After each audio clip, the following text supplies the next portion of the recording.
पढ़ लेना, उसमें जितने काम है तो मैं बहुत बोलता थक जाऊंगा, मैंने भी याद कोई नहीं। आपको पता होगा, लोगों को बताएं। आपने क्यों जोड़ रहे हो? आप जो सवाल मैं पूछ रहा हूँ, रेवाड़ी की बात कर रहा हूँ, मैं रेवाड़ी की बात पे सवाल कर रहा हूँ। सवाल करेंगे रेवाड़ी में क्या नहीं किया हूँ? आप मेरे से मेरे सवाल पूछो। जो जिन लोगों ने मेरे साथ जो किया वो बता रहा हूँ। मैं रेवाड़ी की जनता के साथ नाश करने का काम करके, वो ये 4-5 लोग हैं जिन्होंने कभी इस रेवाड़ी की जनता की सुनने ही नहीं दी, क्योंकि राज में ये आके बैठ गए, राज स्टेट में किसी को करने नहीं दिया। दूसरा कोई आम कार्यकर्ता, आज भाई सतीश की प्रेस कॉन्फ्रेंस सुन रहा था मैं, वो कहने लगे आम आदमी को नहीं आने देते। अरे 50 साल बाद इस कैप्टन के घराने से छुटा के सुनील मुझसेपुर एक आम सा कार्यकर्ता था जिसको कोई जानता भी नहीं था, ये कह रहे हैं वो, उस आदमी को टिकट मिली। आदरणीय प्रधानमंत्री नरेंद्र मोदी जी, अमित शाह जी की दी हुई टिकट थी, और वो खुद यहाँ प्रचार के लिए भी आए, प्रसार के लिए भी आए, समझाने के लिए भी आए, लेकिन फिर भी इन्होंने क्या गुमराही फैलाई वो आपके सबके सामने, आपके जग जाहिर है। आपने भी खूब प्रेस कॉन्फ्रेंस अटेंड करी है उनकी। उन्होंने एक ही कहा, नकली भाजपा असली भाजपा। क्यों? क्योंकि वो आपस के रिश्तेदार, एक दूसरे के सपोर्ट करना, वोट की सपोर्ट करने का ये तरीका है कि ये नकली हो गया। अरे नकली होता तो क्या प्रधानमंत्री जी आते? नकली होता तो क्या पार्टी अध्यक्ष नड्डा जी आते? नकली होता तो क्या भारतीय जनता पार्टी के हरियाणा के मुख्यमंत्री मनोहर लाल खट्टर जी आते? एक आम साधारण कार्यकर्ता को टिकट मिलना और वो चीज इनके हजम नहीं होना, क्योंकि इन्होंने तो 50 साल से एक काबू कर रखा था ना। पहले दादा बन गया, फिर बेटा बन गया, अब पोता बनाना था। तो इसलिए वो 50 साल का जो उनका वर्चस्व था वो तो दिख रहा था एक आम आदमी के लिए से, क्योंकि आम आदमी से सबको डर लगता है। एक आम आदमी जो जनता के बीच से आया, मैं कोई खानदान से, किसी राजनीतिक परिवार से नहीं, आम सा साधारण सा, जैसे आप आज पत्रकारिता कर रहे हैं, आज आप चैनल चला रहे हैं, अपना न्यूज चला रहे हैं, ऐसे ही मैं भी एक आम आदमी था। और वो मोदी जी की मेहरबानी लगा लो, या उन्होंने मेरे काम को देखा होगा, पिछले 10 साल से मैं भारतीय जनता पार्टी में काम कर रहा हूँ, काम देखा होगा, काम की वजह से उन्होंने मुझे आगे मौका दिया होगा।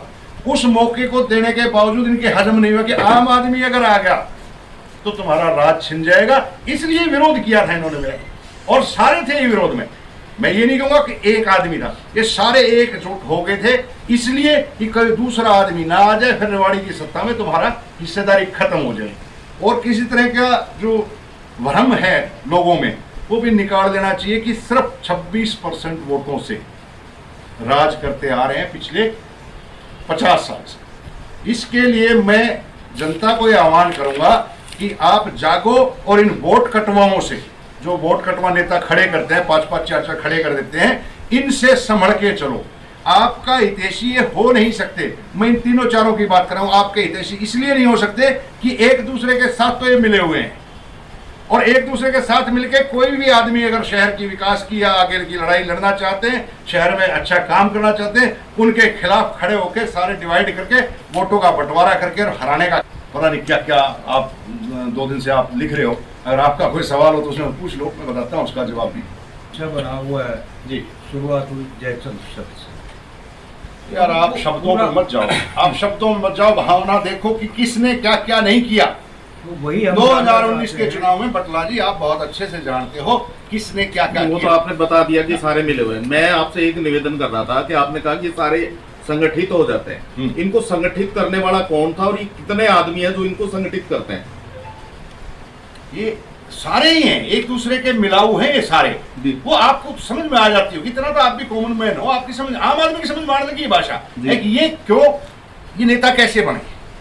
किसी बड़े आदमी को गाड़ी बक के बढ़ सकते हैं, वैसे नेता नहीं बन सकते। रेवाड़ी की जनता मानती नहीं इनको नेता, लेकिन हर बार देख रहे हो ना चुनाव में क्या हाल होता है। ये किसी बड़े आदमी को गाड़ी बक के, बड़े आदमी के ऊपर कीचड़ उछाड़ के और सोचते हैं हम नेता बन, क्योंकि मीडिया में आ जाते हैं, अखबारों में आ जाते हैं, 2 दिन चर्चा चल जाती है, सोचते हैं हम गाड़ी बक के नेता बन जाएंगे। बट ऐसा होने वाला नहीं है। रेवाड़ी की जागरूक जनता है, रेवाड़ी की जनता समझती है कि ये नेता नहीं, ये शब्द में इस्तेमाल नहीं करूंगा, वो फिर असंवैधानिक हो जाएगा।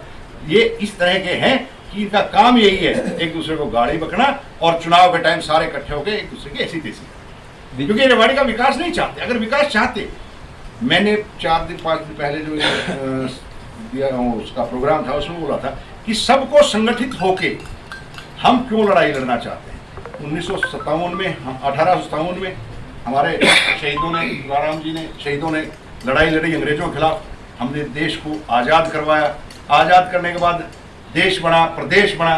प्रदेश बनने के बाद हमारे अंदर एक दूसरे में लड़ाई करवा के और वोट का बंटवारा करवा के, ये कटवा नेता जो हैं वोट का बंटवारा करके इस इलाके में राज कभी लाने नहीं दिया इन्होंने।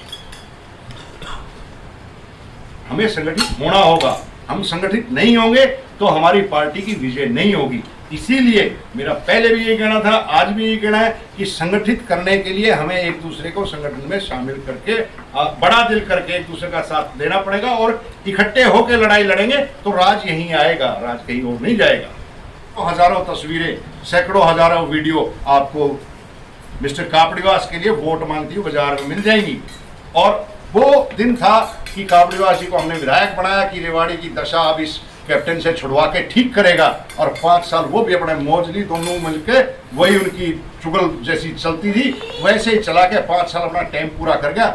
और अब जब दोबारा पार्टी ने देखा ये नकारा आदमी ये काम नहीं करेगा, विकास के लिए हमने लाए देश को, विकास की बात ये कर ही नहीं रहा, ये तो अपनी कप्तान की अपनी गुठली बजाता है, दोनों एक दूसरे काम करते रह आगे चलते चले गए। इसलिए पार्टी ने उसका टिकट काटा और एक नए कार्यकर्ता को जिसने कभी राजनीति नहीं की थी उसको टिकट दिया। ये टिकट कोई कहे कि वैसे ही किसी के सहारे से किसी के उससे हो गया, ऐसा नहीं है। ये आदरणीय नरेंद्र भाई मोदी ने और आदरणीय अमित शाह जी ने जब पूरा वर्किंग देखा कि रेवाड़ी में कौन लोग असलियत में काम कर रहे हैं, तब उन्होंने ये टिकट रिकमेंड की थी और उन्होंने ये संगठन के अंदर मुझे लाके और चुनाव लड़ाया था। ये हजम इसलिए नहीं हुआ क्योंकि उनको पता था तुम्हारी सत्ता अगर आम आदमी के हाथ में चली गई तो वापस नहीं आएगी, इसलिए उस डर से, उस भय से पूरे बौखलाए हुए थे सारे अलग अलग एंगलों से। इन्होंने क्या क्या आरोप नहीं लगाए। कैप्टन अजय सिंह का छोरा कहता है मेरे पर 18 केस दर्ज है, 18 मुकदमे दर्ज कराए। चुनाव में आपने खूब चलाया होगा, वीडियो भी आपने भी देखा होगा, क्या क्या आरोप लगाए। एक भी मुकदमा मेरे जीवन में आज तक दर्ज नहीं हुआ। पहला मुकदमा मेरे जीवन का दर्ज हुआ है वो कैप्टन अजय सिंह यादव के दबाव से अभी 1 साल पहले दर्ज हुआ है, 23 सितंबर 2021 को। वो कैप्टन अजय सिंह यादव के दबाव से उसने मेरे पे मुकदमा दर्ज कराया जो कि झूठा है।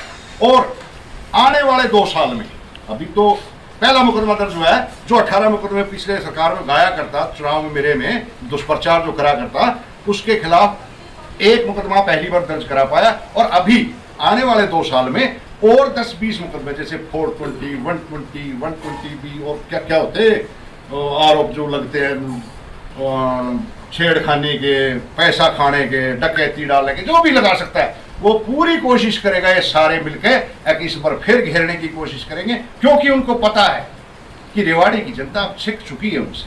रेवाड़ी की जनता अब हिसाब चाहती है। जब एक शहर में से हम निकलते हैं, मुझे बड़ी तकलीफ होती है जब मैं शहर से निकलता हूँ, कैप्टन साहब की गली से निकलते हैं तो सारे रोड टूटे पड़े आज। क्यों? क्योंकि उनकी प्लानिंग ही नहीं की गई कि प्लानिंग करके पानी कहाँ से निकलेगा, नाले कहाँ से बनेंगे, शहर की सफाइयाँ कैसे होंगी। कभी कोई प्लानिंग नहीं की। हमेशा एक ही चीज पे चलते रहे कि जैसे तैसे करो, तेरा राज आए तू लूट ले, मेरा आए मैं लूट लूं, दोनों आपस में गठजोड़ करके लगे रहे। और पिछले 35-50 साल से दोनों ने गदर मचा रखा है। सभी ने देखा हुआ क्या था। प्रधानमंत्री नरेंद्र कहीं ना कहीं कमल के फूल का अपमान सभी लोगों ने मिलकर किया था, लेकिन ये भी कहा राव साहब ने कि कार्रवाई नहीं हुई। क्या राव साहब कमजोर, इतने कमजोर है कि कार्रवाई नहीं करा पाए? राव साहब का कोई लेन देन नहीं थे, उनका कार्रवाई करने का पार्टी को उनको शिकायत करने का मौका होता है। हमने शिकायत कर दी, कार्रवाई पार्टियों का काम है, पार्टी कैसे किस तरह से एक्शन की पार्टी की मर्जी। उन्होंने तो इनाम दिया ना कहीं ना कहीं पार्टी ने, तो इसको इनाम कह लो या कुछ भी कह लो आप जो उचित समझे शब्द, बट पार्टी के सब संज्ञान में है और पार्टी को सब कुछ पता है कि पार्टी में क्या हो रहा है। पार्टी बहुत मजबूत है। मैं ये पूछना चाहता हूँ, पार्टी मजबूत हुई है हम सब कार्यकर्ताओं से। कार्यकर्ता जब तक है पार्टी तब तक होती है, और कार्यकर्ता हम रोजाना कार्यकर्ताओं को जोड़ रहे हैं। भारतीय जनता पार्टी नरेंद्र भाई मोदी इतना बढ़िया काम कर रहे हैं, जन जन तक पहुँचाने की कोशिश करते हैं, लेकिन उसमें ये कुकरमुख जो है ये अपना क्या बोलूँ उसको शब्द में जामन डाल देते हैं जिससे वो सारा दूध फटके और खिंड जाए, और वही 25-24% में कैप्टन का छोरा या कैप्टन का पोता या कैप्टन का बापू उन्हें सीट निकाल के रेवाड़ी को दुर्दशा के हवाले कर। इसके अलावा राव साहब का भी परिवार हमेशा खुद भी रहे हैं। आप मुझे बताइएगा रेवाड़ी से कब सत्ता में रहे वो? मंत्री सांसद तो केंद्रीय मंत्री है, केंद्रीय मंत्री है, केंद्र की सारी योजनाएं लागू करवाते हैं ना वो, जो केंद्र की। बॉस आपकी PWD की सड़कें कौन करेगा? State government. आपके सीवरेज कौन करेगा? स्टेट गवर्नमेंट करेगी। बिजली कौन करेगा? स्टेट गवर्नमेंट करेगी। आपकी लोकल बॉडी को कौन देगा? स्टेट गवर्नमेंट देगी। स्टेट गवर्नमेंट में कब थे वो? आप बताइएगा मुझे, रेवाड़ी में कब थे? सत्ता आपके पास रही है। पिछले 15 साल आपके पिताजी रहे, 30 साल आप रहे, अब 3 साल आपके छोरे को हो गए। आजाद हुए कितने साल हुए हमें बताइएगा आप? जब सारी सत्ता सरकार हरियाणा की आपके पास रही, आपने ही काबू रखा और आपने इस शहर का विकास नहीं होने दिया, आप जवाब मांगते हैं। किससे मांगते हैं? सेंट्रल गवर्नमेंट से। सेंटर तो आज काम कर रहा है ना, सेंटर की सारी स्कीमें चालू हो रही है ना, लग रही है ना। अब उसके अंदर जो आपने नीचे जो गठजोड़ बना रखा है, इसको जनता को तोड़ना ही पड़ेगा, क्योंकि रेवाड़ी की जनता अब कितने दिन सहेगी? आपने तो पीढ़ियां पैदा करनी है, आप बंद नहीं हो रहे पीढ़ियां पैदा अब करनी। तो 8 साल से बीजेपी की सरकार है। कप्तान साहब के खिलाफ अगर करप्शन है तो एक्शन क्यों नहीं? चुनाव के अंदर भी राव साहब ने कहा था कि कार्रवाई करवाई, करप्शन का बिल्कुल जांच होनी चाहिए। मैं सरकार का वो हिस्सा नहीं हूं कि मैं जांच करवाने के काबिल हूं। अगर मैं जांच करवाने के काबिल मुझे जनता बनाती तो पहली कलम से इसकी जांच होनी थी और 50 साल का हिसाब भी लिया जाना था। ये सवाल आप मुझसे जब पूछना जब कभी आप मुझे मौका दे। रही बात उसकी